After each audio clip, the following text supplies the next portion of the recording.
Hello students, मैं सचिन कुमार अपने और आपके यूट्यूब चैनल एम विदेश के सर पर आपका स्वागत करता हूं। बच्चों, देश में व्याप्त महामारी कोविड-19 के तहत विद्यालय न खुल पाने के कारण उत्तर प्रदेश सरकार तथा अन्य राज्य सरकारों ने अपने राज्य में संचालित पाठ्यक्रमों में 30% की कटौती की है।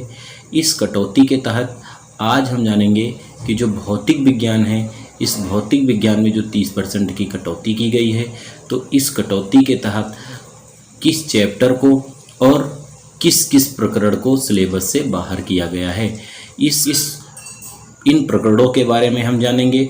और इन प्रकरणों को हटाकर हमें अपने सिलेबस के अंतर्गत किन किन प्रकरणों के बारे में पढ़ना है, इन सब के बारे में हम आज जानेंगे। तो चलो हम शुरुआत करते हैं। माध्यमिक शिक्षा परिषद उत्तर प्रदेश द्वारा जारी संदेश टॉपिक दिया गया है। पहली जो यूनिट है इकाई है भौतिक विज्ञान में स्थिर वैद्युतिकी। तो स्थिर विद्युतिकी के अंतर्गत जो हमारा चैप्टर नंबर 2 है गॉस प्रमेय, उस गॉस प्रमेय के जो अनुप्रयोग हैं, उस अनुप्रयोग से एक प्रकरण को हटाया गया है। यह प्रकरण हमारा है एक समान आवेशित पतले गोली कोश के भीतर तथा बाहर विद्युत क्षेत्र ज्ञात करना। ये गॉस के नियम के अनुप्रयोग के अंतर्गत है और इसको सिलेबस से बाहर किया गया है। ठीक, फिर हम बात करते हैं इकाई नंबर 2 जो हमारी विद्युत धारा है। तो विद्युत धारा के अंतर्गत जो कार्बन प्रतिरोधों के लिए वर्ड कोड होता था, जो इकाई 2 विद्युत धारा चैप्टर है वैद्युत चालन, उसके अंतर्गत कार्बन प्रतिरोधों के लिए वर्ड कोड को जो है सिलेबस से बाहर किया गया है। और प्रतिरोधों का श्रेणी तथा समांतर क्रम संयोजन, पार्श्व क्रम संयोजन, जिसे हम समांतर क्रम संयोजन के नाम से जानते हैं, इसको जो है सिलेबस से बाहर किया गया है। ये हम लोगों ने ये टॉपिक जो है कक्षा 10 में पढ़ा था। ठीक, जब इकाई नंबर 3 की हम बात करते हैं, जो इकाई नंबर 3 है हमारी विद्युत धारा का चुंबकीय प्रभाव तथा चुंबकत्व। तो विद्युत धारा के चुंबकीय प्रभाव तथा चुंबकत्व के अंतर्गत जो बाहर किया गया है, चुंबकीय द्विध्रुव के कारण उसके अक्ष के अनुदिश तथा अक्ष के अभिलंबवत चुंबकीय क्षेत्र तीव्रता, इसको हम डिस्क्राइब करते हैं। ये हम आपको बता रहे हैं, ये समझा रहे हैं, ये क्या किसको बाहर किया गया है, चुंबकीय द्विध्रुव के कारण उसके अक्ष के अनुदिश। अक्ष के अनुदिश का मतलब है अक्षीय स्थिति में, तथा अक्ष के अभिलंबवत चुंबकीय क्षेत्र की तीव्रता, अर्थात चुंबकीय द्विध्रुव के कारण अक्षीय तथा निरक्षीय स्थिति में चुंबकीय क्षेत्र की तीव्रता का जो व्यंजक था, उसको जो है सिलेबस से बाहर किया गया है। और एक समान चुंबकीय क्षेत्र में चुंबकीय द्विध्रुव पर बल आघूर्ण, जो एक समान चुंबकीय क्षेत्र में चुंबकीय द्विध्रुव पर बल आघूर्ण लगता था, टाउ बराबर mb sin थीटा, ये जो हमारा निगमन था, इसको सिलेबस से बाहर किया गया है। इसके अतिरिक्त चुंबकीय अवयव, जो चुंबकीय अवयव होते थे, भूचुंबकत्व के अवयव जो हम लोगों ने पढ़ा था, नतिकोण, नमन कोण, ठीक है, और भूचुंबकत्व, ये पृथ्वी के क्षैतिज तथा ऊर्ध्वाधर घटक, इसको जो है सिलेबस से बाहर किया गया है। और जो चुंबकत्व के आधार पर जो पदार्थों का वर्गीकरण था, अनुचुंबकीय, प्रतिचुंबकीय तथा लौह चुंबकीय पदार्थ उदाहरण सहित, इसको भी जो है सिलेबस से बाहर किया गया है। इसके अतिरिक्त चुंबकीय यूनिट से विद्युत चुंबक तथा इनकी तीव्रताओं को प्रभावित करने वाले कारक, अस्थायी चुंबक जो हमारा टॉपिक था, इसको भी सिलेबस से बाहर किया गया है। ठीक है, अब हम बात करते हैं चौथी यूनिट की, वैद्युत चुंबकीय प्रेरण तथा प्रत्यावर्ती धाराएं। तो वैद्युत चुंबकीय प्रेरण तथा प्रत्यावर्ती धाराओं से बहुत ही कम बाहर किया गया है। इसके अंतर्गत शक्ति गुणांक जो cos फाई होता है, cos फाई को बाहर किया गया है, शक्ति गुणांक को। और वाठीन धारा, जो वाठीन धारा है, इसको सिलेबस से बाहर किया गया है। तो चौथी यूनिट से केवल प्रत्यावर्ती धारा के जो चैप्टर था, उस चैप्टर के 2 प्रकरण शक्ति गुणांक तथा वाठीन धारा को सिलेबस से बाहर किया गया है। इसके अतिरिक्त जो हमारी 5वीं यूनिट है वैद्युत चुंबकीय तरंगे। तो ये जो वैद्युत चुंबकीय तरंगे हैं, इसमें से एक हमारी विस्थापन धारा थी। तो विस्थापन धारा तो हमें पढ़ना है, लेकिन विस्थापन धारा की जो आवश्यकता है, इस विस्थापन धारा की आवश्यकता को सिलेबस से बाहर किया गया है। ठीक, सबसे ज़्यादा परिवर्तन जो हुआ है खंडका, खंडका अर्थात सेकंड भाग जो है, इसमें सेकंड भाग में जो इकाई नंबर फर्स्ट है प्रकाशिकी ऑप्टिक्स, इसमें सबसे ज़्यादा परिवर्तन किया गया है। गोली दर्पण, गोली दर्पण जो हम अवतल और उत्तल दर्पण पढ़ते थे और इनसे संबंधित जो परिभाषाएं पढ़ते थे, ध्रुव, फोकस, ठीक है, वक्रता, त्रिज्या, इन सबको सिलेबस से बाहर किया गया है। दर्पण सूत्र अर्थात जो हम दर्पण से संबंधित सूत्र पढ़ते थे, 1/f बराबर 1/v प्लस 1/u, और प्रकाश का परावर्तन, प्रकाश का परावर्तन तथा इसके नियम, ठीक, प्रकाश का परिकिरणन, प्रकाश के परिकिरणन को सिलेबस से बाहर किया गया है। और परिकिरणन पर आधारित जो क्वेश्चन होते थे, प्रकाश का नीला वर्ण, सूर्योदय एवं सूर्यास्त के समय आकार में सूर्य का रागताप दृष्टिगोचर होना, सूक्ष्मदर्शी तथा दूरदर्शकों की विभेदन क्षमता, इतनी जो है प्रकाश की यूनिट के अंतर्गत जो और दिया गया है ध्रुवण, समतल ध्रुवित प्रकाश, ये तो पूरा चैप्टर बाहर कर दिया गया है सिलेबस से। जो हमारा चैप्टर ध्रुवण था, प्रकाश का ध्रुवण, तो वो ध्रुवण चैप्टर ही पूरा सिलेबस से बाहर किया गया है, ठीक है। तो फिर इकाई खंडखा में इकाई नंबर 2 हम पढ़ते हैं, द्रव्य तथा विकिरणों की द्वैती प्रकृति जो होती है, ठीक है, द्रव्य तथा विकिरणों की द्वैती प्रकृति, इसके अंतर्गत डेविसन तथा जर्मर का जो प्रयोग है, डेविसन और जर्मर के प्रयोग को सिलेबस से बाहर किया गया है, ठीक है। और जो इकाई थर्ड हमारी थी परमाणु तथा नाभिक, इसके अंतर्गत पूरा रेडियो एक्टिव जो चैप्टर था, रेडियो एक्टिव पदार्थ या रेडियो एक्टिवता, उस पूरे चैप्टर को सिलेबस से बाहर किया गया है। तो उसके टॉपिक भी दिए गए हैं, रेडियो एक्टिवता, अल्फा, बीटा तथा गामा किरणें, इनके गुण, रेडियो एक्टिव क्षय नियम, बंधन ऊर्जा, प्रतिन्यूक्लियन तथा द्रव्यमान संख्या के साथ इसमें परिवर्तन, इस सब चीज़ों को सिलेबस से बाहर किया गया। अब इलेक्ट्रॉन जो है इकाई नंबर 4 है, इलेक्ट्रॉनिक युक्तियाँ, ठीक, इलेक्ट्रॉनिक युक्तियों में हमारा जेनर डायोड और बोल्टता नियंत्रक के रूप में जेनर डायोड, इसको जो है सिलेबस से बाहर किया गया है। और जो हमारा एक चैप्टर था मुख्यतः संचार व्यवस्था, तो संचार व्यवस्था को सत्र 2019 के लिए ही सिलेबस से बाहर किया गया था। तो ये जो है 2020 और 21 के शैक्षिक सत्र के लिए भौतिक विज्ञान के सिलेबस में कटौती की गई है, ठीक। इसके अतिरिक्त सिलेबस में और कोई परिवर्तन नहीं हुआ है। ज़्यादातर जो कटौती है वो प्रयोगात्मक कार्यों में की गई है, तो जिसकी व्याख्या हम यहाँ पर नहीं कर रहे हैं। अब ये हमने पढ़ा कि शैक्षिक सत्र 2020-21 के लिए जो सिलेबस में 30% की कटौती की गई है, वो कटौती कौन सी थी। अब आगे हम जानते हैं कि इस कटौती को छोड़कर इसके अतिरिक्त जो बचता है सिलेबस में, वो कौन कौन सी चीज़ें हैं और हमें उसके अंतर्गत क्या क्या पढ़ना है। अब हम इस पर चर्चा करने जा रहे हैं।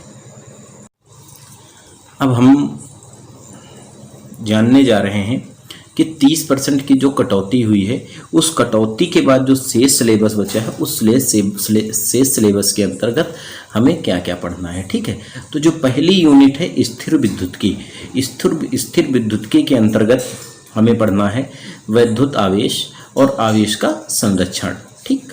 कूलाम नियम, दो बिंदु आवेशों के बीच बल, कूलाम का नियम पढ़ना है, तो तथा इसकी सहायता से दो बिंदु आवेशों के बीच लगने वाला बल पढ़ना है।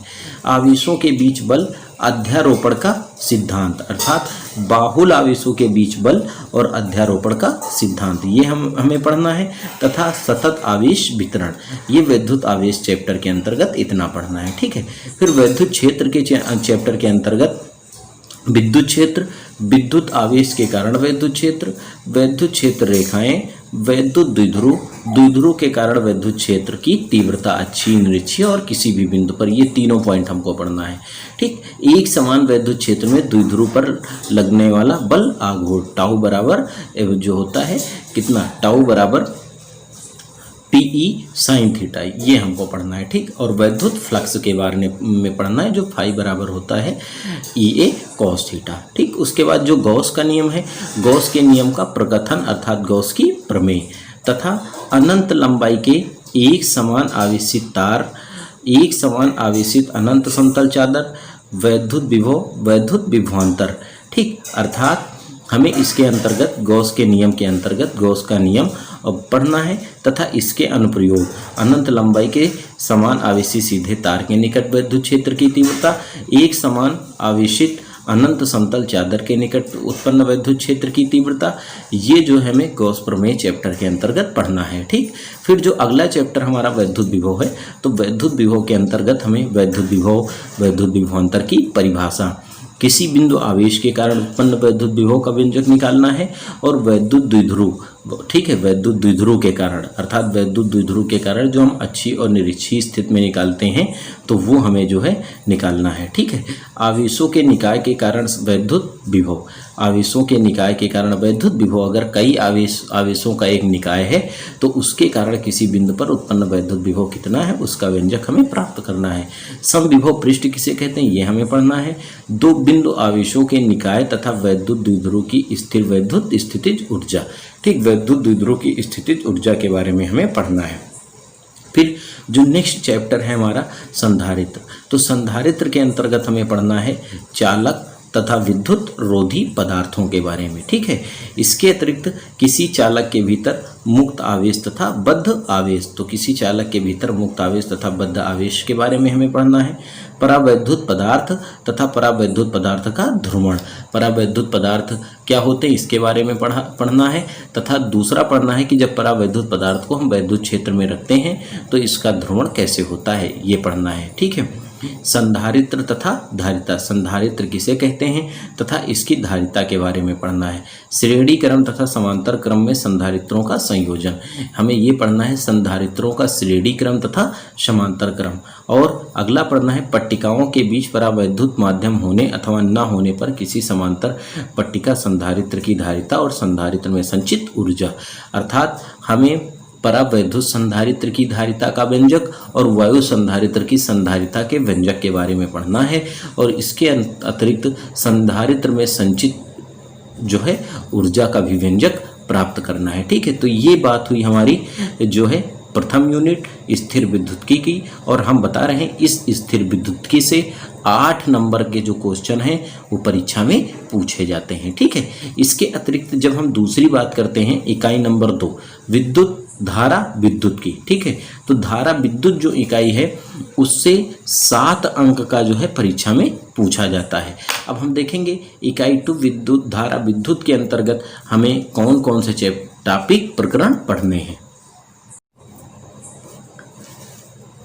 आगे हमें पढ़ना है विद्युत धारा, धात्विक चालक में विद्युत आवेशों का प्रवाह, ठीक, कि जो और अपवाह वेग, गतिशीलता तथा इनका विद्युत धारा से संबंध, ओम का नियम, वैद्युत प्रतिरोध VI, अभिलक्षण, वैद्युत ऊर्जा और शक्ति।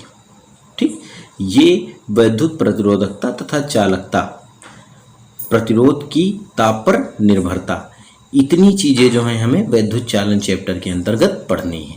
ठीक, फिर अगला चैप्टर हमारा होता है किरचॉफ का नियम तथा वैद्युत परिपथ, उसके अंतर्गत हमें पढ़ना है सेलों का आंतरिक प्रतिरोध किसे कहते हैं, सेल का वैद्युत वाहक बल तथा टर्मिनल विभवांतर, सेलों का श्रेणी क्रम तथा समांतर संयोजन पढ़ना है। ठीक, किरचॉफ के नियम तथा इसके अनुप्रयोग, इसके अनुप्रयोग के अंतर्गत हमें व्हीटस्टोन सेतु, मीटर सेतु, विभवमापी सिद्धांत, ठीक, विभवमापी का सिद्धांत पढ़ना है तथा विभवमापी की सहायता से विभवांतर एवं 2 सेलों के वैद्युत वाहक बल की तुलना करने के लिए इसका अनुप्रयोग पढ़ना है। ठीक, और किसी सेल का आंतरिक प्रतिरोध हम विभवमापी की सहायता से कैसे मापते हैं, हमें ये चीज़ें पढ़नी है। ठीक है, फिर जो हमारी इकाई 3 है, इकाई 3 विद्युत धारा का चुंबकीय प्रभाव तथा चुंबकत्व, ये जो यूनिट है ये हमारी 8 अंक की परीक्षा में पूछी जाती है। ठीक है, इसके अंतर्गत हमें क्या पढ़ना है, चुंबकीय क्षेत्र की संकल्पना, कॉन्सेप्ट ऑफ मैग्नेटिक फील्ड, ओस्टर्ड का प्रयोग, बायोसेवर्ट नियम, बायोसेवर्ट नियम पढ़ना है तथा इसके अंतर्गत धारावाही लूप में इसका अनुप्रयोग जो हम पढ़ते हैं कि अनंत परिमित लंबाई के रुजरेखी धारावाही चालक तार के निकट उत्पन्न चुंबकीय क्षेत्र की तीव्रता, दूसरा पढ़ते हैं धारावाही लूप के केंद्र पर उत्पन्न चुंबकीय क्षेत्र की तीव्रता, और तीसरा इसका अनुप्रयोग धारावाही लूप के कारण इसके अक्ष पर उत्पन्न चुंबकीय क्षेत्र की तीव्रता का व्यंजक, ये चीज़ें हमको पढ़नी है। ठीक, एम्पियर का नियम तथा इसके अनुप्रयोग के अंतर्गत हमें पढ़ना है इसका अनंत लंबाई के सीधे तार तथा वृत्ताकार कुंडली में अनुप्रयोग, अर्थात एम्पियर का नियम तथा इसके कारण अनंत लंबाई के चालक तार के कारण उत्पन्न चुंबकीय क्षेत्र की तीव्रता और निकालना है। और हमें क्या निकालना है, जो वृत्ताकार कुंडली है, वृत्ताकार कुंडली के केंद्र पर उत्पन्न चुंबकीय क्षेत्र की तीव्रता, इसका ये निकालना है एम्पियर के नियम के प्रयोग द्वारा। ठीक है, फिर हमें पढ़ना है एक समान चुंबकीय क्षेत्र तथा वैद्युत क्षेत्र में आवेश पर एक बल, ठीक, वही लॉरेंट बल के बारे में पढ़ना है। ठीक है, फिर दो समांतर धारावाही चालकों के बीच बल, आपको ये पढ़ना है। एम्पियर की परिभाषा जो हम 9th में पढ़े थे, रटे थे, और यहाँ पर समझेंगे एम्पियर की परिभाषा। एक समान चुंबकीय क्षेत्र में धारावाही लूप द्वारा बल आघूर्ण का अनुभव, ये हमें पढ़ना है। चल कुंडली गैलोनोमीटर तथा इसकी धारा सुग्राहिता तथा इसका अमीटर तथा वोल्टमीटर में रूपांतरण, ठीक, जो हमारा धारा मापी होता है, गैलोनोमीटर को हम धारा मापी कहते हैं। ठीक है, तो धारा मापी को हम अमीटर तथा वोल्टमीटर में कैसे रूपांतरित कर सकते हैं, ये हमको पढ़ना है। ठीक, फिर पढ़ना है धारा लूप चुंबकीय द्विध्रुव के रूप में, ठीक, तथा इसका चुंबकीय द्विध्रुव आघूर्ण, किसी परिभ्रमण करते हुए इलेक्ट्रॉन तथा चुंबकीय द्विध्रुव आघूर्ण, तुल्यांकी प्रणालिका के रूप में क्षण चुंबक, अर्थात जो प्रणालिका है वो क्षण चुंबक के रूप में किस प्रकार व्यवहार करती है, ये हमें सिद्ध करना है। ठीक, या आप ऐसे कह सकते हैं कि सिद्ध कीजिए कि प्रणालिका जो होती है वो क्षण चुंबक की भांति व्यवहार करती है, ये हमको सिद्ध करना है, ये भी पढ़ना है। ठीक है, चुंबकीय क्षेत्र रेखाएं और पृथ्वी का चुंबकीय क्षेत्र, ये हमको पढ़ना है। ठीक है, फिर जो चौथी यूनिट है खंड का के अंतर्गत विद्युत चुंबकीय प्रेरण तथा प्रत्यावर्ती धाराएं।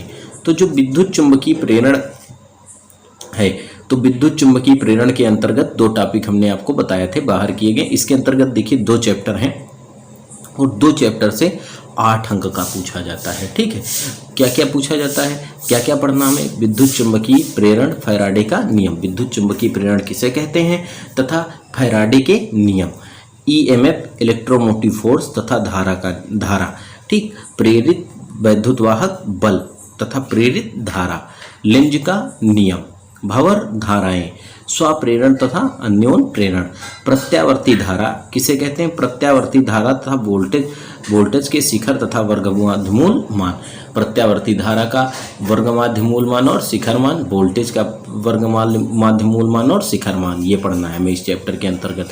प्रतिघात जेड, ठीक है, प्रतिघात हमें पढ़ना है तथा प्रतिबाधा पढ़नी है, प्रतिबाधा जेड और प्रतिघात एक्सियल पढ़ना है। ठीक, एलसी दोलन, अर्थात एलसी दोलन, एलसी परिपथ हमें पढ़ना है, श्रेणीबद्ध एलसीआर परिपथ हमें पढ़ना है, और एसी परिपथों में शक्ति, एसी जनित्र तथा ट्रांसफार्मर, ये चीज़ें जो हैं हमको इकाई 4 के अंतर्गत पढ़नी है।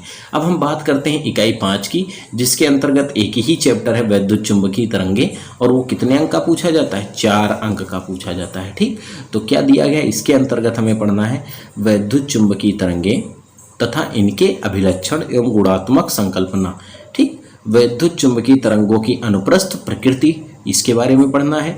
विद्युत चुंबकीय स्पेक्ट्रम जो हमारे साथ होते हैं, गायपद, असुर, रेडियो तरंगे, सूर्य तरंगे, औरत तरंगे, पराबैंगनी, एक्स किरणें और गामा किरणें, इनके उपयोग के विषय में मौलिक तथा तथ्य सहित इनका क्या उपयोग होता है, उसके बारे में हमें पढ़ना है। तो ये छोटा सा एक चैप्टर है, और इस चैप्टर के अंतर्गत 4 नंबर के क्वेश्चन जो होते हैं वो बोर्ड परीक्षा में पूछे जाते हैं।